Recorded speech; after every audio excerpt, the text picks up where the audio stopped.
আসসালামু আলাইকুম ওয়া রাহমাতুল্লাহি ওয়া বারাকাতুহু। ইয়া জাল জালাল ওয়াল ইকরাম।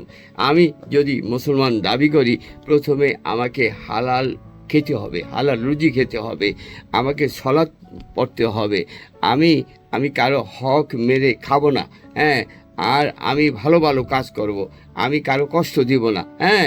তারপরে আমি আমি রোজা রাখবো, এবাদত করব, ইসলামিক যা নিয়ম কানুন আছে সব কিছু মেনে চলবো। তাহলে আমার ভিতরে প্রশান্তি হবে, আর আমার রিজিক বাড়বে, নামাজে রিজিক বাড়বে। আপনি শেষদায় গিয়া ভালো মন্দ, দুঃখ কষ্ট আনন্দ সব বলবেন, তাহলে আল্লাহ খুশি হবে। আর আপনি যদি নামাজ 5 ওয়াক্ত পড়েন, রিজিক হইলো আপনার সন্তান, রিজিক হইলো আপনার ছেলে মেয়ে, রিজিক হইলো আপনার গাছ, রিজিক হইলো আপনার স্বাস্থ্য, রিজিক হইলো আপনার ধন সম্পদ। শুধু রিজিক, শুধু টাকা না। অতএব নামাজের মধ্যে শান্তি কোথাও নাই। আমরা মুসলমান হই, মুসলমান হয়ে পৃথিবীতে বিদায় দেই।